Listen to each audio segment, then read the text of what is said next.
the gods decided Fenrir must be bound before he grew too powerful. They challenged him to test his strength against chains, framing it as a game. Twice they brought chains, lading first, then dromi, each supposedly unbreakable. Twice Fenrir snapped them like thread. The gods commissioned the dwarves to make something stronger. The dwarves crafted Gleipnir, a ribbon that looked thin and delicate, made from 6 impossible things: the sound of a cat's footfall, the beard of a woman, the roots of a mountain, the sinews of a bear, the breath of a fish, and the spittle of a bird. Because these things do not exist, the ribbon was paradoxically unbreakable. When the gods presented Gleipnir to Fenrir, the wolf was suspicious. It looked too weak to be a real test. He agreed to let them bind him only if one of the gods would place their hand in his mouth as a pledge of good faith. The gods looked at each other, but none moved. Finally, Tyr stepped forward and placed his right hand between Fenrir's jaws. They bound Fenrir with Gleipnir, and when the wolf tried to break free, he could not. The ribbon held. Realizing he had been betrayed, Fenrir bit down, severing Tyr's hand at the wrist. The gods laughed at successfully binding the wolf, all except Tyr, who looked at his stump and knew the price of the world's safety. They placed a sword vertically in Fenrir's mouth to keep his jaws open, and there he remained, bound on an island, drool flowing from his mouth to form a river, waiting for the day of Ragnarök when he would break free. These events showed the gods that prophecy could not be avoided, only delayed. The Norns, 3 mysterious women who lived at the base of Yggdrasil beside the Well of Urd, controlled fate itself. Their names were Urd, Verdandi, and Skold, representing past, present, and future. Every day they watered Yggdrasil's roots with water from the well and tended the tree that held all existence together. They carved the fate of every being into Yggdrasil's trunk, and even the gods could not change what they had written. Odin himself consulted them often, seeking knowledge of what was to come, and what he learned filled him with dread. The gods knew joy as well as danger. Baldur, son of Odin and Frigg, was the most beautiful of all the gods, beloved by everyone who saw him. He radiated light and kindness, and his presence brought happiness to Asgard.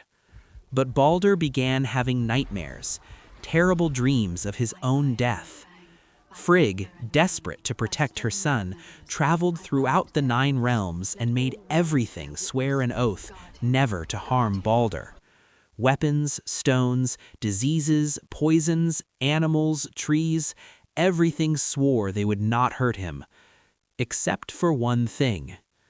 Growing east of Valhalla was a small plant called Mistletoe, and Frigg thought it too young and insignificant to bother with. It swore no oath.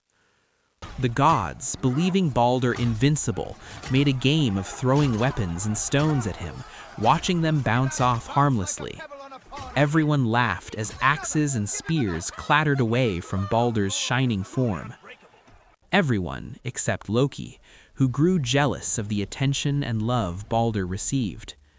Disguised as an old woman, Loki visited Frigg and tricked her into revealing that Mistletoe had made no oath. Loki found the mistletoe, fashioned it into a dart, and returned to the games.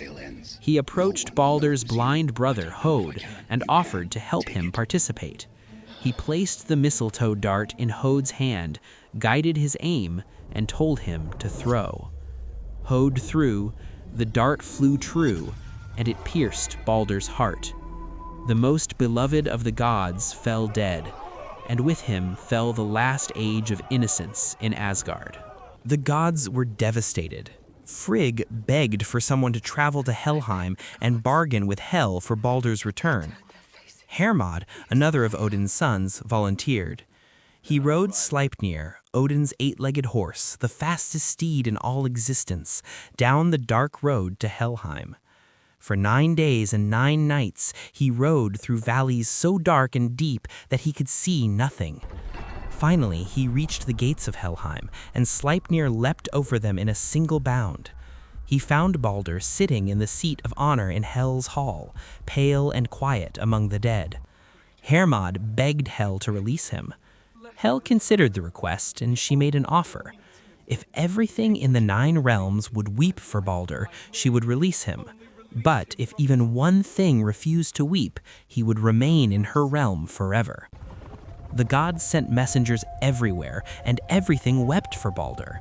Men wept, gods wept, animals wept, stones wept, trees wept, even metals wept, as they do when they come from cold into warmth, forming condensation like tears. But in a cave sat a giantess named Fok, and when the messengers asked her to weep, she refused. Some sources say Fok was actually Loki in disguise, taking his revenge to its ultimate conclusion. Because one being refused to weep, Baldur remained in Helheim. And in that moment, the timeline to Ragnarok, the end of all things, became inevitable. The gods hunted Loki down for his crimes. He fled and hid himself in a remote mountain, building a house with 4 doors so he could see in all directions. During the day, he transformed himself into a salmon and hid in a waterfall. At night, he sat by his fire and contemplated how the gods might catch him. He invented a fishing net, working out the design in his mind, and actually tied one to test the concept. But his supernatural senses warned him the gods were approaching. He threw the net into the fire and dove into the river. The gods arrived and found the ashes of the net in the fireplace. Kvasir, wisest of beings, studied the ash pattern and understood what Loki had invented. The gods crafted their own net and dragged the river. Loki swam ahead of it, and when they tasked it again, he leaped over it. On the 3rd attempt, Thor waded into the middle of the river, and when Loki leaped, Thor caught him in midair. Loki thrashed, desperate to escape, and Thor's grip slipped along the salmon's body until he grabbed the tail, which is why salmon have narrow tails to this day, according to the myths. The gods showed no mercy. They took 3 flat stones and stood them on edge, boring a hole through each one. They captured Loki's sons. They transformed one into a wolf, who immediately tore his brother apart. They used the dead son's entrails, which magically hardened into iron chains, to bind Loki across the 3 stones. They took a poisonous serpent and bound it above his head so that venom would drip onto his face for eternity. Sigyn, Loki's wife, remained faithful despite everything. She sat beside him holding a bowl to catch the venom, but when the bowl filled, she had to turn away to empty it, and in those moments, the venom dripped onto Loki's face. He writhed in agony, and his convulsions were so violent they caused earthquakes in Midgard. There he would remain, bound and tormented, until Ragnarok, when his bonds would break and he would lead the forces of chaos against the gods themselves. The prophecy of Ragnarok haunted Odin's dreams. He knew how it would begin. The signs were clear. First would come 3 winters with no summer in between, a terrible cold called Fimbulwinter that would freeze the world and destroy all mercy in human hearts. Fathers would kill sons, brothers would kill brothers, and all kinship would dissolve into violence and betrayal. The wolf's skull would finally catch the sun and devour it. Hati would consume the moon. The stars would vanish from the sky, plunging the world into darkness. The earth would shake and every bond would break. Fenrir would tear free from Gleipnir, his jaws stretching so wide that his lower jaw touched the earth and his upper jaw scraped the sky. Jormungandr would rise from the ocean, causing tidal waves that would flood the land, thrashing toward Asgard with poison dripping from his fangs. Loki would break his bonds and gather an army. From Muspelheim, Surt, the fire giant, would lead his legions across Bifrost, the rainbow bridge that connected Midgard to Asgard, and the bridge would shatter under their weight. Heimdall, the watchman of the gods, whose sight was so keen he could see for hundreds of miles, and whose hearing was so sharp he could hear grass growing, would blow his horn, Gjallarhorn, a sound so loud it would echo through all 9 realms.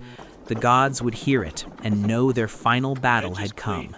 They would arm themselves and march out to Vigrid, a plain that stretched 120 leagues in all directions, where the final battle would be fought.